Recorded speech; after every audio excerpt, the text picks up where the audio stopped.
CTV ವಿಶೇಷ ಕಾರ್ಯಕ್ರಮಕ್ಕೆ ಸ್ವಾಗತ. ನಾನು ಹರೀಶ್ ಪುತ್ತೂರ್.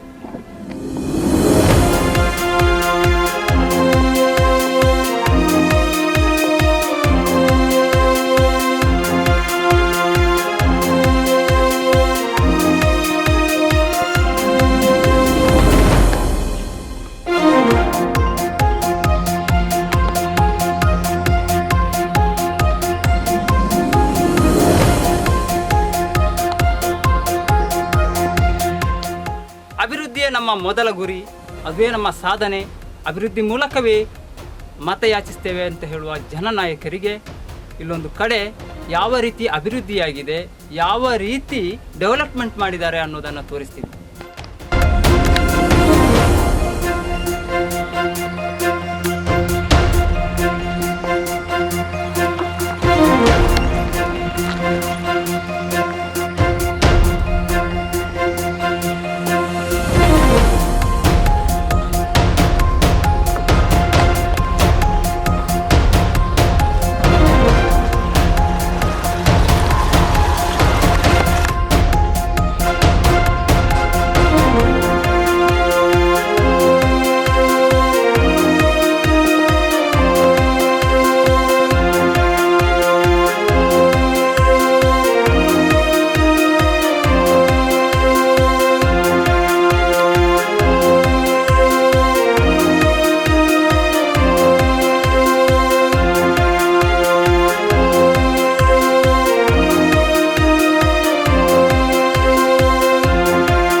ವೀಕ್ಷಕರೇ, ನಾನೀಗ ಕೊಡಿಯಾಲ ಗ್ರಾಮ ಪಂಚಾಯತಿಗೆ ಸಂಬಂಧಪಟ್ಟಂತಹ ಪೆರಿಯಹಾನ ಎಂಬಲ್ಲಿದ್ದೇನೆ. ಇಲ್ಲಿಯ ರಸ್ತೆಯ ಒಂದು ಅವ್ಯವಸ್ಥೆಯನ್ನು ನೋಡ್ಬೋದು.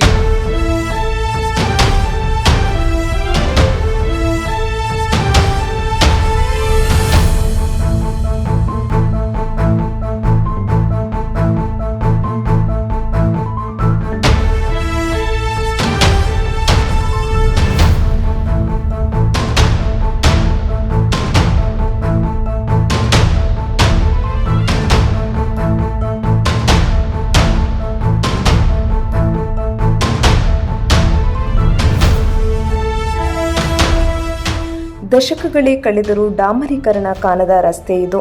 ದೇಶದ ನಂಬರ್ 1 ಸಂಸದರ ಜಿಲ್ಲೆಯಲ್ಲಿರುವ ಈ ರಸ್ತೆಯ ದುಸ್ಥಿತಿಯನ್ನ ಯಾರಿಗೆ ಹೇಳೋದು?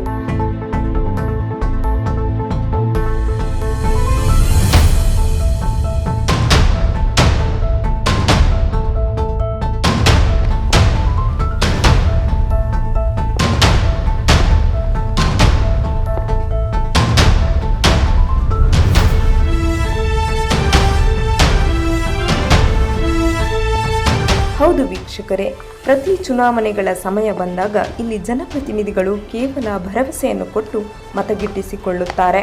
ಗೆದ್ದ ನಂತರದ ದಿನಗಳಲ್ಲಿ ಇತ್ತ ಕಣ್ಣೆತ್ತಿಯೂ ನೋಡುತ್ತಿಲ್ಲ ಎಂಬುದಕ್ಕೆ ಇಲ್ಲಿ ಈ ದೃಶ್ಯಗಳೇ ಒಂದು ನಿದರ್ಶನ. ಹಾಗಾದರೆ ಯಾವುದು ಆ ರಸ್ತೆ? ಎಲ್ಲಿದೆ ತೋರಿಸ್ತೀವಿ ನೋಡಿ.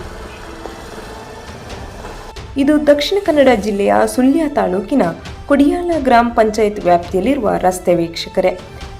10 ಹಲವು ವರ್ಷ ಕಳೆದರೂ ಈ ರಸ್ತೆಗೆ ಡಾಮರೀಕರಣಕ್ಕೆ ಮುಹೂರ್ತ ಇನ್ನೂ ಕೂಡಿ ಬಂದಿಲ್ಲ. ಈ ಗ್ರಾಮ ಪಂಚಾಯತ್ ವ್ಯಾಪ್ತಿಯಲ್ಲಿ ಅನೇಕ ಅಭಿವೃದ್ಧಿ ಕೆಲಸಗಳಾಗಿವೆ ಎಂದು ಇಲ್ಲಿನ ಜನಪ್ರತಿನಿಧಿಗಳು ಬೆನ್ನು ತಟ್ಟಿಕೊಳ್ಳುತ್ತಾರೆ.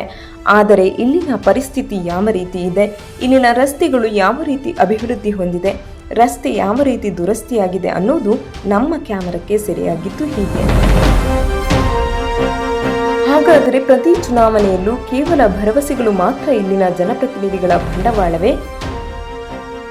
ಇಲ್ಲಿನ ರಸ್ತೆಗಳನ್ನು ಕಂಡಾಗ ಇಂತಹ ಪ್ರಶ್ನೆಗಳು ಮೂಡುವುದು ಸರ್ವೇ ಸಾಮಾನ್ಯ. ಕೊಡಿಯಾಲ ಗ್ರಾಮ ಪಂಚಾಯತ್ ವ್ಯಾಪ್ತಿಯ ಪೆರಿಯಾನ ಎಂಬಲ್ಲಿನ ರಸ್ತೆ ಸಂಪೂರ್ಣ ಹದಗೆಟ್ಟಿದ್ದು, ಇಲ್ಲಿ ವಾಹನ ಸವಾರರು ಮಾತ್ರವಲ್ಲ, ಜನರು ನಡೆದುಕೊಂಡು ಹೋಗುವುದಕ್ಕೂ ಕಷ್ಟ ಅನುಭವಿಸುವಂತಾಗಿದೆ. ಇಲ್ಲಿನ ಪರಿಸ್ಥಿತಿ ಬಗ್ಗೆ ಗೊತ್ತಿದ್ದರೂ ಸಹ ಜನಪ್ರತಿನಿಧಿಗಳು ಇತ್ತ ಗಮನ ಹರಿಸಿಲ್ಲ ಎನ್ನುವುದಂತೂ ನಿಜ. ಗಮನ ಹರಿಸಿದ್ದರೆ ರಸ್ತೆಯ ಈ ದುಸ್ಥಿತಿ ನೋಡಲು ಸಿಗುತ್ತಿರಲಿಲ್ಲ. ವೀಕ್ಷಕರೇ, ಇಷ್ಟೇ ಅಲ್ಲ, ಬಗೆದಷ್ಟು ಮತ್ತೆ ಮತ್ತೆ ಕಾಣಸಿಗುವ ಕೊಡಿಯಾಲ ಗ್ರಾಮ ಪಂಚಾಯತ್ ವ್ಯಾಪ್ತಿಯಲ್ಲಿರುವ ಅಭಿವೃದ್ಧಿ ಕೆಲಸಗಳು. ವೀಕ್ಷಕರೇ, ನಾನೀಗ ಕೊಡಿಯಾಲ ಗ್ರಾಮ ಪಂಚಾಯತ್ ವ್ಯಾಪ್ತಿಯಲ್ಲಿರುವಂತಹ ಕಲ್ಪನೆಯಿಂದ ಕೋಡಿಮಜಲಿಗೆ ಸಂಪರ್ಕ ಕಲ್ಪಿಸುವ ರಸ್ತೆ ಹತ್ರ ಇದ್ದೇನೆ. ನೀವು ನೋಡಬಹುದು ಈ ರಸ್ತೆ ಯಾವ ರೀತಿ ಹದಗೆಟ್ಟು ಹೋಗಿದೆ.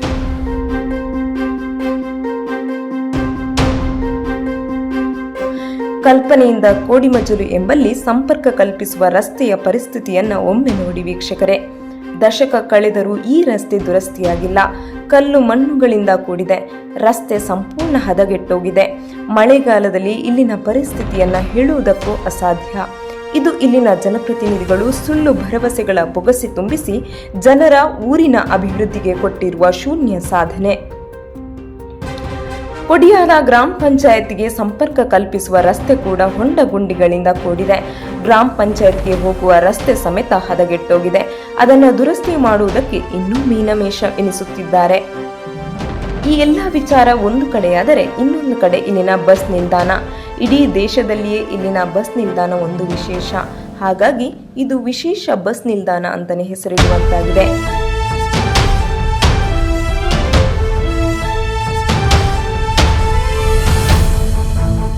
ಕೊಡಿಯಾಲ ಗ್ರಾಮ ಪಂಚಾಯತ್ ವ್ಯಾಪ್ತಿಯಲ್ಲಿರುವಂತಹ ಕಲ್ಪನೆಯಲ್ಲಿರುವ ಬಸ್ ನಿಲ್ದಾಣ. ಈ ಬಸ್ ನಿಲ್ದಾಣದ ಮೇಲ್ಛಾವಣಿ ಕಳೆದ ಬಾರಿ ಸುರಿದಂತ ಗಾಳಿ ಮಳೆಗೆ ಹಾರಿ ಹೋಗಿರುವಂಥದ್ದು. ಆ ನಂತರ ಈ ಬಸ್ ನಿಲ್ದಾಣದ ದುರಸ್ತಿಗೆ ಗ್ರಾಮ ಪಂಚಾಯತ್ ಮುಂದಾಗಿದೆ. ಕಳೆದ ಬಾರಿ ಸುರಿದ ಭಾರೀ ಗಾಳಿ ಮಳೆಗೆ ಈ ಬಸ್ ನಿಲ್ದಾಣದ ಮೇಲ್ಛಾವಣಿ ಬಿದ್ದು ಗೋಡೆಗಳು ಬಿರುಕು ಬಿಟ್ಟಿವೆ. ಕಳೆದ ಬಾರಿ ಮಳೆಗಾಲದಲ್ಲಿ ಈ ರೀತಿಯಾದ ಬಸ್ ನಿಲ್ದಾಣ ಇನ್ನೂ ತನ್ನ ಸ್ಥಿಮಿತ ಕಳೆದುಕೊಂಡೇ ನಿಲ್ಲುವಂತಾಗಿದೆ. ಇದಕ್ಕೆ ಆಕಾಶವೇ ಚಪ್ಪರ. ಇದೀಗ ಮತ್ತೆ ಮಳೆಗಾಲ ಪ್ರಾರಂಭವಾಗುವುದಕ್ಕೆ ದಿನಗಳಷ್ಟೇ ಬಾಕಿಯಾದರೂ ಬಸ್ ನಿಲ್ದಾಣದ ಮರು ನಿರ್ಮಾಣಕ್ಕೆ ಪಂಚಾಯತ್ ಮುಂದಾಗಿಲ್ಲ.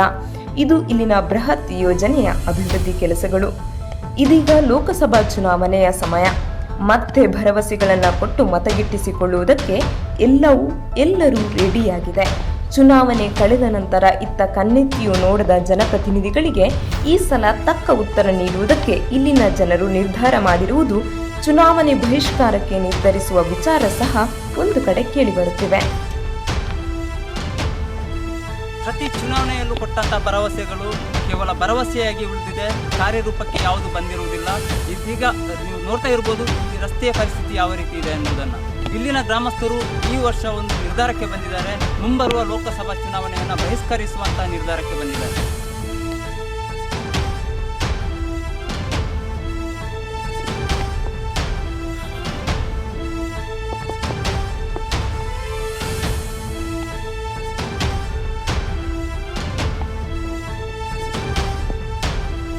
ಇದಾಗಿತ್ತು ಸಿಟಿವಿಯ ವಿಶೇಷ ಕಾರ್ಯಕ್ರಮ. ನೋಡ್ತಾ ಇರಿ ಸಿಟಿವಿ ಕನ್ನಡ, ಸಮಾಜಕ್ಕಾಗಿ ನಾವು.